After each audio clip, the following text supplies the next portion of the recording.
በቀል ቀላል ነው። የቆሰለ ልብን በደም መመለስም ህጋዊ መብት ሊሆን ይችላል። ነገር ግን በዚህ በጭካኔ በናወዘች ዓለም ውስጥ ከበቀል ይልቅ ምህረትን፣ ከጥላቻ ይልቅ ፍቅርን፣ በሞት ፍርድ ሊሰየፍ ከቀረበ አንገት ላይ ደግሞ የሞት ገመድን አንስተው ህይወት የሚዘሩ ጥቂት ታላላቅ ነፍሶች አሉ። ዛሬ የምነግራችሁ ታሪክ እጅግ በጣም ልብ የሚሰብር አይናችሁን በእንባ የሚያጥብ ቢሆንም ዳግመኛ ግን በሰው ልጅነት ክብር እንድታምኑ ያደርጋቸዋል። እኚህ ከጀርባ በምስሉ የምትመለከቷቸው በሐዘን የጎበጡ በእጃቸው በትር የጨበጡ አዛውንት ዛሬ በመላው ዓለም የሚገኙ በሚሊዮኖች የሚቆጠሩ የሰው ልጆችን እንባ ያረገፉ የሰው ልጅነትን የላቀ ከፍታ በተግባር ያሳዩ ታላቅ አባት ናቸው። ስማቸው ሼኽ ያሕያ ብን ቃኒስ አልቢሸሪ አልጋሕጣኒ ይባላል። እሳቸው በቀል ቀላል በሆነበት ደም በደም በሚታጠብበት ዓለም ውስጥ በጥላቻ ምትክ ፍቅርን፣ በሞት ፍርድ ምትክ ደግሞ ሕይወትን መርጠው የአንዲት ምስኪን እናት እንባ በደስታ ያበሰሩ እውነተኛ የዘመናችን ጀግና ናቸው። ታሪኩ የተፈጸመው በሳዑዲ አረቢያ ደቡባዊ ግዛት በምትገኘው ዓሲር በተባለች ግዛት ነው። በዚህ አካባቢ የሚኖሩት ሼኽ ያሕያ በንደር የተባለውን ወጣት ልጃቸው በክብር በደስታና በብዙ ተስፋ አሳድገውት ነበር። በንደር ለአባቱ የአይን ማረፊያ የነገ ተስፋቸው ነበር። ነገር ግን በአንድ መጥፎ ቀን በወጣቶች መካከል በድንገት በተቀሰቀሰው የከረረ የቃላት ክርክርና ግጭት ምክንያት እጅግ በጣም አስደንጋጭ የሆነ ነገር ተፈጠረ። ያሲር የተባለው ወጣት የሼኽ ያሕያን ልጅ የበንደርን ሕይወት ቀጠፈ። የአንድ አባት ዓለምም በአንዲት ጀንበር ፈረሰች። ልጃቸው በንደር በደም መሬት ላይ ወደቀ። የሼኽ ያሕያ ቤት በለቅሶና በከባድ ሐዘን ተሞላ። ወጣቱ ገዳይ ያሲር በቁጥጥር ስር ውሎ ወደ ወህኒ ቤት ተወረወረ። ጉዳዩም በፍርድ ቤት ሲታይ ለዓመታት በከፍተኛ ጭንቀት በእስር ቤት ላይ ቆየ። በእነዚህ ዓመታት ውስጥ የሼኽ ያሕያ ልብ በሐዘን ሲደማ፣ የወጣቱ ገዳይ የያሲር ወላጅ እናት ደግሞ በጭንቀት ውስጥ ሆነው ያላለቀሱበት አንድም ቀን አልነበረም። በመጨረሻም የሳዑዲ ፍርድ ቤት ገዳዩ ያሲር በሞት ቅጣት እንዲቀጣ የማይቀለበስ ውሳኔ አስተላለፈ። ለሼኽ ያሕያ ቤተሰቦች እባካችሁ ይቅር በሉ በሚሉ የሀገሪቷ ታላላቅ ታዋቂ ሽማግሌዎች አማካኝነት በሚሊዮኖች የሚቆጠር ገንዘብ የደም ካሳ ቀረበላቸው። ሼኹ ግን የገንዘብ ካሳውን በፍጹም ሊቀበሉት አልቻሉም። እኔ የልጄን ደም በገንዘብ አልለውጥም፣ የልጄ ነፍስም አልሸጥም በማለት በሚሊዮኖች የሚቆጠሩ ለካሳ የቀረበላቸውን ገንዘብ ውድቅ አደረጉ። ይህን ተከትሎ የፍርድ መፈጸሚያ ጊዜ ተቆረጠ። ሕይወቱ ሊቀጭ ወጣቱ ያሲር የመጨረሻው እስትንፋስ ሊተነፍስ 15 ሰዓታት ብቻ ቀሩ። ሰዓቱ በፈጠነ ቁጥር በአንዲት ምስኪን እናት ቤት ውስጥ የአንዲት እናት ልብ በሐዘን ሊቆም ደርሶ ነበር። ያሲር ለሷ ብቸኛ ልጇ፣ የቤቷ ምሰሶና ታማሚ አካሏን የሚንከባከብላት ብቸኛ ደጋፊዋ ነበር። እናት በልጇ የመጨረሻ ዋዜማ በእንባ ትታጠብ ነበር። ለልጇ መዳን ተስፋ ቆርጣ የመጨረሻውን የሞት ወሬ እየጠበቀች ነው። ጊዜው ፈጽሞ አልቋል። ያሲር ሊሞት ሰዓታት ብቻ ሲቀሩት ፍርድ ቤቱም ሆነ የገዳዩ ቤተሰቦች ጨርሶ ያልጠበቁት ታላቅ ተአምር ተፈጠረ። እኚህ ከጀርባ በምስሉ ላይ የምትመለከቷቸው የሟች ወላጅ አባት በሐዘን የዛለውን አካላቸው አበርትተው በትራቸውን እየተመረኮዙ ወደ ገዳዩ ወጣት እናት ደጃፍ በአካል አመሩ። ልጇን ልታጣ ሰዓታት እየቆጠረች ያለችውን የገዳዩን እናት አገኟት። ሼኽ ያሕያ ወደ እናቲቱ ተጠግተው እጃቸውን ዘርግተው በሰበሰበ ድምፃቸው እንዲህ አሉ። እኔ ያሲርን ለአላህ ብዬ ያለምንም የገንዘብ ካሳ ሙሉ ለሙሉ ይቅር ብዬዋለሁ አሉ። أنا جايز اليوم ما في عني ياسر وجه الله والوجهك وجه سلمان بن عبد العزيز وجه محمد بن سلمان ይህንን ታላቅ የምስራች የሰሙ በቦታው ላይ የነበሩ ሰዎች በሙሉ በከፍተኛ ድምፅ ማልቀስ ጀመሩ። የታማሚዋ እናት እግሮች አልታዘዛሉ። ከደስታዋ ብዛት የተነሳ ከዓይኗ የሚጎርፈው እንባ መላ አካሏን አጠበው። የልጇን ሕይወት ያዳነውን ከሞት መንጋጋ የመለሰውን የሟችን አባት እግር ለመሳም ስትሞክር ሼኽ ያሕያ ግን ከለከሏት። እንዲያውም ራሳቸው ጎንበስ ብለው የገዳዩን እናት ራስ ሳሟት፣ በታላቅ ክብርም አጽናኗት። ሼኽ ያሕያ አልብስሪ በቦታው ላይ ለነበሩ ሰዎች በሙሉ እንዲህ አሉ።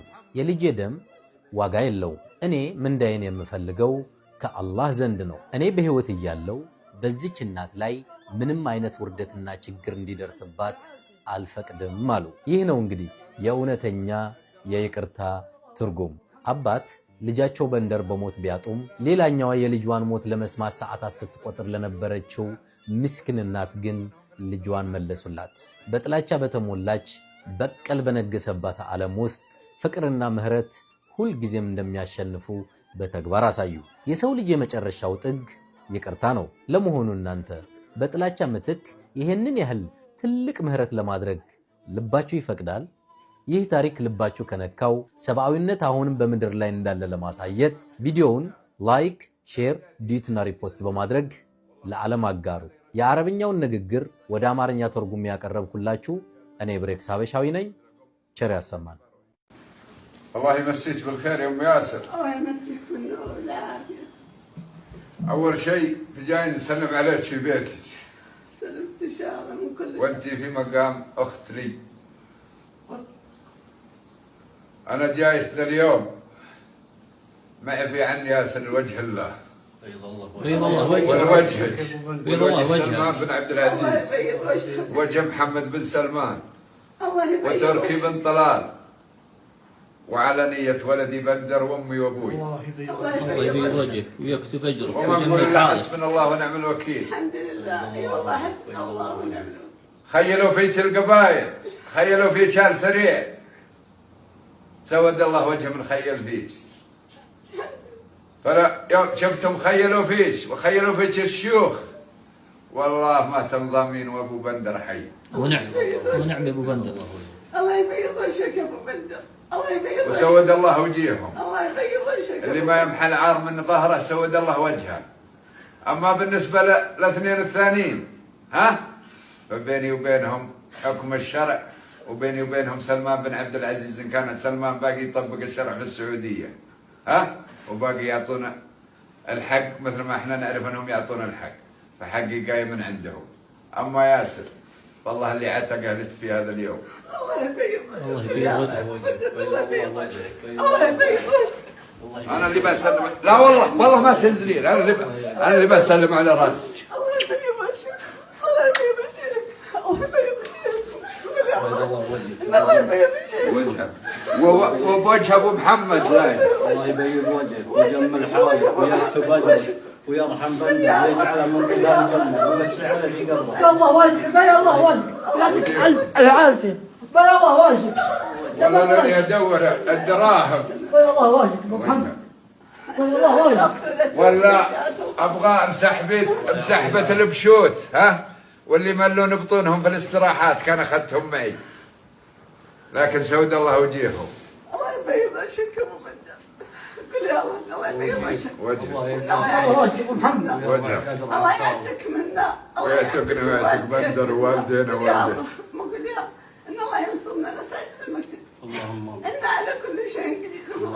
وضامك الله ينصرنا. والله ما في رجال له تاثير علي في ذا الحياه. والله ما شاربها علي رجال. صحيت من النوم وقومت هذا الرجال من النوم قلت له قم ما يدري ويني بروح.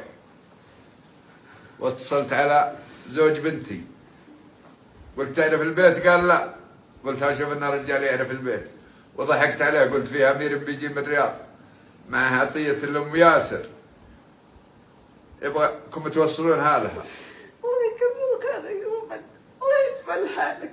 وعسى الله يظهر الحق بس. الله يظهر. ان كان في حق اللي الله يظهره. يا ابو بندر. اما ياسر ها ولدك مذنب الحمد لله. ومعترف شرعا ها وما تقولون اني ما لي حق عنده. والله ان حقي انه زي عين الشمس ها لكن كلها رحمه لك يا هذا العجوز. اسمع الافدان ويعلم ربي علي ان الله يعلم. يوم شفت كل نخيل فيك سودان الوجيه ها اللي ما يعتزى فيهم والله انك تبيعينهم وتشترينهم. الله يبيض وجهك يا ابو بندر. بس اقول لك يا ابو بندر لكن سود الله وجيههم يستاهل. وعلى الطلاق ها ان السواد انهم ليورثونهم واجيالهم الى ان تقوم الساعه والايام بيني وبينهم.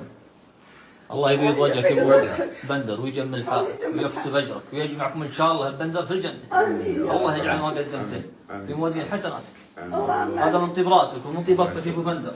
والله يطول عمرك. وانتم زوج بنتنا قرصكم في الشحم ذا اليوم يا اثنين. الله يطول عمرك ويسلمك. نعذرك اليوم. الله يطول عمرك. هي كلها شيء كبير نرجع لكم في السمن الله يطول ليش؟ عمرك يطول عمرك ويكتب لك الاجر ان لا شاء الله. لا يروحون البنات يقولون شيء ذا الحين ولا اقول لهم لا يبلغون احد. الله يجمل حالك، الله يجمل حالك. والله رحمة فيك الله وفي يجمل حالك. اسمعي رحمة فيك وفي بناتك، ولا ما الرجال قدهم رجال، الرجال رجال مع المرأة. والله يا ابو بندر. لكن رحمة فيك وفي ذا البنت اللي كانت تتصل في بيض الله وجهك، بيض الله وجهك.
قبل عن الله ابو من جاء عاد بيجيبه قم. بيض الله وجهك. بيض الله وجهك. والله يا رجال صل على رسول الله.